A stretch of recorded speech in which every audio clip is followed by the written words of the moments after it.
सन से सन को ट्रांसफर होगा। फॉर एग्जाम्पल देखिए, ये एक XY पर्सन है और ये इसकी एक फीमेल से शादी हुई है, ठीक है। तो अब इसके बच्चे अगर आते हैं तो XY कौन होगा? मेल होगा। और अगर इस मेल की शादी होती है एक फीमेल से और इसके बच्चे आते हैं XY और XX, तो XY क्या होगा? मेल होगा। तो इट मींस कि the Y chromosome it is transferred from father to son, from son to son, from son to son. यानी ये Y क्रोमोसोम सिर्फ मेल साइड पे मौजूद है। तो all the genes that are carried by Y gene, they will express only in male population. No female child receive Y chromosome, so no gene of the Y chromosome will be expressed in the female population. तो इसका inheritance pattern बिल्कुल अलग हो गया कि Y chromosome पे जितनी भी जीन्स मौजूद हैं वो सिर्फ मेल पॉपुलेशन में एक्सप्रेस होंगे, क्योंकि वाई क्रोमोसोम फादर से सिर्फ सन को ट्रांसफर होता है, कोई female child Y chromosome receive नहीं करती। तो इसका इनहेरिटेंस बिल्कुल अलग। अब दूसरी साइड पे आते हैं एक्स क्रोमोसोम। हाँ, फर्दर वाई क्रोमोसोम पे अगर डोमिनेंट जीन हो तो कैरेक्टर थोड़ा सा डोमिनेंट होगा, और अगर रिसेसिव हो तो कैरेक्टर थोड़ा सा रिसेसिव होगा, यानी कम होगा, कम और ज्यादा। फॉर एग्जाम्पल है ये वाला जीन, अब अगर डोमिनेंट जीन है तो बहुत ज्यादा हेयर्स, और अगर ये रिसेसिव है तो कम जीन्स। ये वाला कंडीशन, अगर डोमिनेंट है तो बिल्कुल डॉग की तरह होगा, और अगर कम है तो हेयर्स होंगे लेकिन थोड़े से कम, ठीक है। अब आते हैं एक्स क्रोमोसोम पे। अब एक्स क्रोमोसोम पे हमारे साथ दो कंडीशंस, जीन के भी दो कंडीशंस हैं, और both the X chromosome are received both by male child as well as by female child. तो इसके चांसेस है कि मेल और फीमेल दोनों में से एक्सप्रेस हो जाए।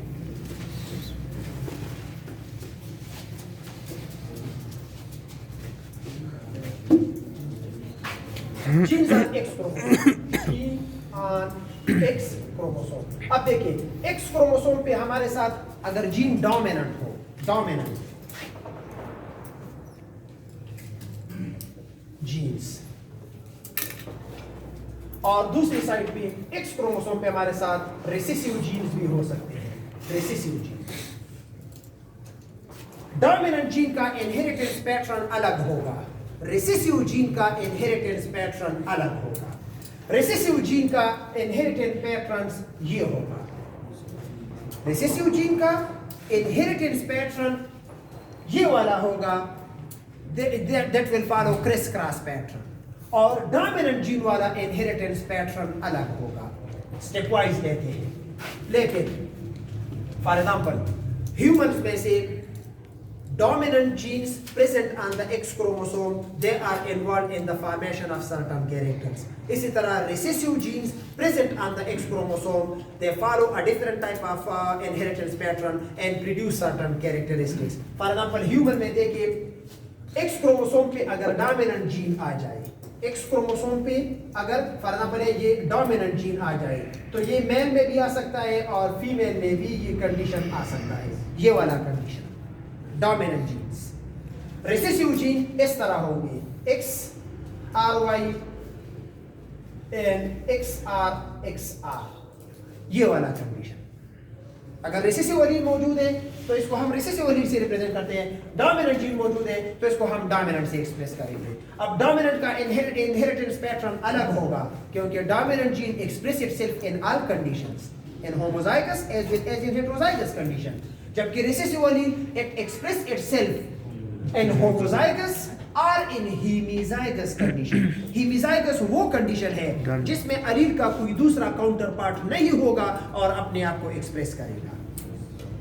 अब ये वाला कंडीशंस ह्यूमन में से हमारे साथ चंद डिजीजेस हैं जो that are caused by dominant allele present on the X chromosome. For example हमारे साथ एक कंडीशन है, उसको कहते हैं कफिन लूरी सिंड्रोम।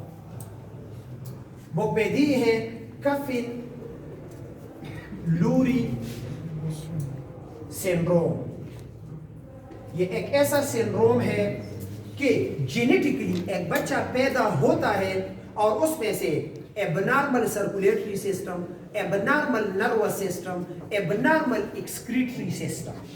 ये तीनों सिस्टम abnormal होते हैं, and because of these abnormalities the child is unable to survive for longer period और मर जाता है. Tafin-Luri syndrome, abnormal inborn abnormal nervous system या deteriorated, ठीक है, nervous system, circulatory system and excretory system. For example chapter number 2 में हमने disorder पढ़े थे. कभी कभार हमारे साथ मिसिंग किडनी आ जाता है या डिजीज किडनी पैदाइशी तौर पे आ जाती है, एबनॉर्मल किडनी बन जाती है. ये कंडीशंस पैदाइशी तौर पे द किडनी एक kidney it is unable to perform functions. Block है. Tafin-Luri syndrome caused by a dominant gene. एक दूसरा कंडीशन है, उसको कहते हैं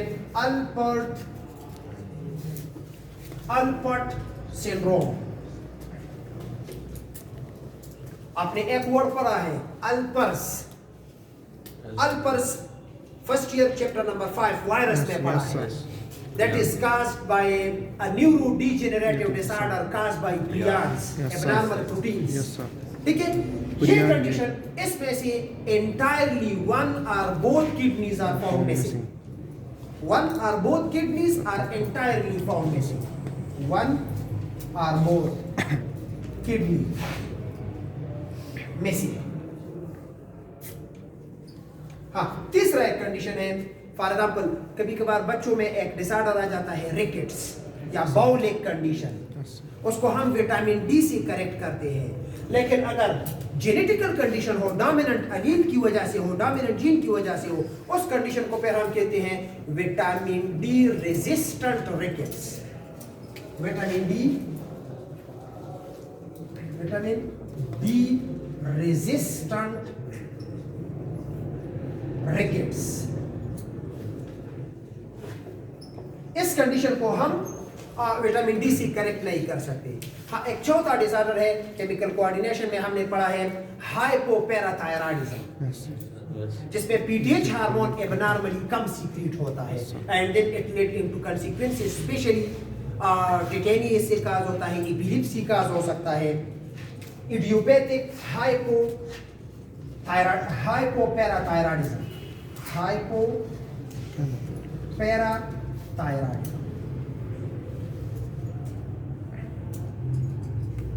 अब इसकी जेनेटिकल कंडीशन लेते हैं कि अगर ये अलील फादर साइड पे हो तो किस में से ये अलील अपने आप को एक्सप्रेस करेगा, और अगर फीमेल साइड पे हो तो ये अलील या जीन किस में अपने आप को एक्सप्रेस करेगा. फॉर एग्जांपल हम 3 एक्सट्रीम कंडीशन लेते हैं. 3 conditions.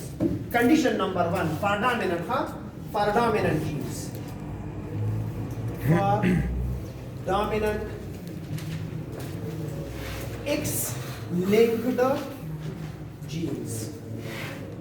Condition number 1. If the condition is found on the father side, यानी XDY, he marries with a normal female. देखिए, if a dominant allele is present on the X chromosome, अगर X chromosome पे dominant allele मौजूद है और ये gene कहाँ पे है? फादर साइड में है. And this father marries with a normal female. Female में दोनों एक्स क्रोमोसोम पे रिसेसिव एलील मौजूद है. तो ये रिसेसिव नॉर्मल कंडीशन है और ये डोमिनेंट एबनॉर्मल कंडीशन है. क्लियर? अब देखिए, जब इसके गैमीट्स आएंगे XD. अब अगर ये स्पर्म इस ओवा को फर्टिलाइज करते हैं, देखिए the result is XDY. Statement को आप देखिए, यहां पे मैं 2 स्टेटमेंट दे सकता हूं. देखिए, ये डोमिनेंट एलील और ये रिसेसिव एलील, और इसको डोमिनेंट हम इसलिए कहते हैं ना कि the dominant allele can express itself in heterozygous condition. तो अब यहां पे ये इस कपल के जो डॉटर्स आएंगे, all the daughters will be affected. Sentence हम ठीक से लेंगे. फॉर एग्जांपल हमें क्वेश्चन देते हैं कि an affected father with a dominant allele marries with a normal female, what is the probability that his daughter or sons will be affected?